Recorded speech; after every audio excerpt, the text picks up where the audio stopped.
विक्रम और सुमेर दोनों भाई मजदूरी का काम करते थे, पर दोनों ही मजदूरी के काम से ज्यादा पैसे नहीं कमा पाते थे। क्या हुआ माँ, आज फिर से वही दाल? कोई सब्जी बना लेती। क्या करूं बेटा, सब चीज तो महंगी है और हम इतना खर्च नहीं कर सकते ना बेटा। तुम दोनों सारा दिन मेहनत मजदूरी से जितना भी कमा कर लाते हो, उससे मैं जो बन पड़ता है बना लेती हूँ। भैया ऐसा कब तक चलेगा? कब तक हमारा परिवार गरीबी में जीवन काटेगा? चिंता मत करो मेरे बच्चों, तुम दोनों मेहनती और हिम्मत वाले हो, इसलिए कभी न कभी तुम्हें इसका फल अवश्य मिलेगा। सुनो सुनो गांव वालों सुनो, महाराज ने घोषणा की है, राज्य में जो कोई भी महाराज के द्वारा दी गई शर्त को पूरा करेगा, महाराज उसे अपना आधा राज्य सौंप देंगे। अभी तक दूर दूर से आए लोग भी इस शर्त को पूरा नहीं कर पाए। जो कोई भी इस मौके का फायदा उठाकर अमीर बनना चाहता है, वो महाराज से मिल सकता है। सुनो सुनो सभी नगरवासियों, ध्यान से सुनो। मैं जाऊंगा महाराज से मिलने और उनका आधा राज्य और आधी संपत्ति जीत कर लाऊंगा। भैया मैं भी आपके साथ चलता हूँ।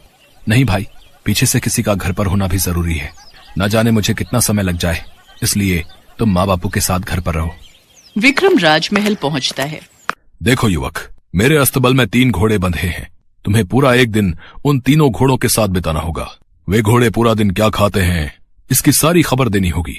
यदि तुमने गलत उत्तर दिया तो 100 कोड़े खाकर खाली हाथ घर लौटना पड़ेगा। महाराज, मुझे आपकी शर्त मंजूर है।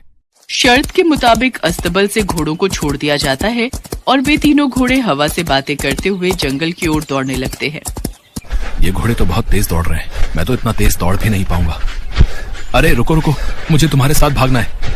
बेटा, इन घोड़ों को तुम नहीं पकड़ पाओगे, ये घोड़े बहुत तेज दौड़ते हैं। मैं जानती हूँ तुम इनके बारे में क्या जानना चाहते हो। यहीं रुको, मैं तुम्हें इनके बारे में सब बता सकती हूँ। लगता है बूढ़ी अम्मा इन घोड़ों के बारे में काफी समय से जानती है, रुककर उनकी बात सुन लेता हूँ। अम्मा, क्या तुम जानती हो कि ये घोड़े क्या खाते हैं? मैं तो इनके पीछे दौड़ ही नहीं पाया। हाँ बेटा, मैं राजा के दरबार में बहुत समय तक अस्तबल की सफाई का काम करती रही हूँ, इसलिए मुझे इन तीनों घोड़ों के बारे में अच्छे से पता है। राजा जी तो अपना मनोरंजन करने के लिए गरीब लोगों को परेशान करते हैं, जबकि वो जानते हैं कि इन घोड़ों को पकड़ना नामुमकिन है। अभी कुछ देर बाद ये घोड़े वापस आ जाएंगे, तब तक तुम यहाँ विश्राम कर लो। मैं तुम्हारे खाने पीने का इंतजाम करती हूँ और तुम्हें इन घोड़ों के बारे में मैं सब कुछ बता दूंगी। विक्रम उस बूढ़ी औरत की झोपड़ी में आराम कर लेता है और वापसी में जब घोड़े जा रहे थे तो वो उनके पीछे पीछे महल लौट आता है। हाँ तो बताओ, मेरे घोड़े क्या खाते हैं? आपके घोड़े घास फूस खाते हैं। झूठ, सरासर झूठ। इस युवक को ले जाओ और 100 कोड़े लगाकर राजमहल से निकाल दो। अगर मैंने ये कहा कि मैं घोड़ों के पीछे गया ही नहीं था तो मुझे और मार पड़ेगी, इसलिए चुप रहने में ही भलाई है। विक्रम कोड़े खाकर निराशा के साथ घर लौट आता है। सारी बात सुमेर को पता चलती है। भैया आप चिंता मत करो, इस बार मैं राजमहल जाऊंगा और महाराज की शर्त पूरी करके ही वापस लौटूंगा। सुमेर महल पहुंचता है। ठीक है, पर याद रहे, अगर तुमने शर्त पूरी नहीं की तो तुम्हें भी 100 कोड़े खाकर वापस लौटना होगा। मुझे आपकी शर्त मंजूर है महाराज। अस्तबल में से घोड़ों को छोड़ दिया जाता है। सुमेर तेज दौड़ते घोड़ों के पीछे पीछे भागता है। तभी वो बुढ़िया सुमेर को आवाज लगाती है, पर सुमेर उसे साफ मना कर देता है और लगातार घोड़ों के पीछे दौड़ता रहता है। बेटा, तुम इन घोड़ों के पीछे नहीं दौड़ पाओगे, तुम थोड़ी देर यहाँ विश्राम कर लो, मैं तुम्हें इनके बारे में सब कुछ बता दूंगी। नहीं अम्मा, मैं खुद इनके बारे में जानना चाहता हूँ, मैं अभी नहीं रुक सकता, मुझे जाना होगा। सुमेर घोड़ों के पीछे दौड़ता रहता है। तभी एक घोड़ा सुमेर से कहता है, तुम बहुत बहादुर हो, अच्छा हुआ तुमने उस बुढ़िया की आवाज नहीं सुनी, जल्दी से मेरी पीठ पर बैठ जाओ। ये सब क्या है? ये तो जादुई घोड़े दिखाई देते हैं। ठीक है, मैं तुम्हारी पीठ पर बैठ जाता हूँ, पर मुझे तुम तीनों के बारे में जानना है। तुम्हें सब कुछ पता चल जाएगा, हमें सामने पहाड़ी पर पहुंचने दो। तीनों घोड़े एक पहाड़ी पर जाकर रुक जाते हैं। वहाँ थालियों में गुड़ चना रखा हुआ था। तीनों घोड़े उस गुड़ चने को खा लेते हैं और देखते ही देखते वे तीनों घोड़े 3 सुंदर राजकुमारों में बदल जाते हैं। ये सब क्या है? आप तीनों कौन हो? हम तीनों महाराज चंद्रसेन के पुत्र हैं। जो बुढ़िया तुम्हें रास्ते में मिली थी वो वास्तव में एक जादूगरनी है, जिसने हम तीनों पर जादू करके हमें घोड़ा बना दिया। पहले वो हमारे अस्तबल में नौकरी करती थी। एक बार राजमहल में चोरी करते हुए वो पकड़ी गई।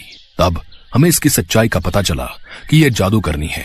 गुस्से में आकर इसने हम तीनों को घोड़ा बना दिया और तब से हम इसे कुछ नहीं कह पाते। और जब तक हमारे खाने के बारे में किसी को पता नहीं चलता तब तक उस जादूगरनी का नाश नहीं हो सकता था। इसीलिए वो जादूगरनी हमारे पीछे दौड़ने वालों का रास्ता रोक लेती थी। जैसे ही हम तीनों राजकुमार उसके सामने आएंगे वो जलकर भस्म हो जाएगी। वो देखो, जादूगरनी हमारी ओर ही आ रही है। भैया आओ, हम तीनों मिलकर उसका सर्वनाश कर दें। लगता है वो लड़का यहाँ तक पहुँचने में सफल हो गया। मेरा जादू खत्म हो रहा है। मैंने बहुत देर कर दी। अरे, ये तीनों राजकुमार बन गए। अब मैं नहीं बचूंगी। क्यों माँ जादूगरनी, कैसा लग रहा है? बुरे काम का बुरा नतीजा हुआ ना? आज तुम्हें तुम्हारे किए की सजा मिल रही है। नहीं, कोई मुझे बचाओ। मैं जल रही हूँ, मैं जल रही हूँ। नहीं। देखते ही देखते जादूगरनी जलकर भस्म हो जाती है। सुमेर तीनों राजकुमारों को लेकर वापस राजमहल लौटता है। अपने तीनों बेटों को सुरक्षित देखकर राजा चंद्रसेन बहुत खुश होते हैं और वो सुमेर की बहुत तारीफ करते हैं। सुमेर, तुम बहुत ही साहसी और बलशाली हो। मैं तुम्हारे साहस और बुद्धि बल से बहुत प्रसन्न हूँ। तुमने आज मेरे तीनों बेटों को लौटाकर मुझे दुनिया की सबसे बड़ी खुशी दी है। शर्त के मुताबिक मैं तुम्हें अपना आधा राजपाट तो सौंप ही रहा हूँ। साथ ही साथ मैं अपनी बेटी सुकन्या का विवाह भी तुमसे करने के लिए तैयार हूँ। मेरी बेटी सुकन्या बहुत ही भाग्यशाली है जो वो एक साहसी और नेक दिल युवक के साथ विवाह के बंधन में बंध रही है। सुमेर की सफलता पर उसके माता पिता और बड़ा भाई विक्रम भी बहुत खुश थे। सुमेर का विवाह राजकुमारी सुकन्या के साथ संपन्न हो जाता है और उस दिन से वो अपने पूरे परिवार के साथ अपने महल में रहने लगता है। कुछ समय पश्चात विक्रम का विवाह भी एक अच्छे राजघराने में हो जाता है।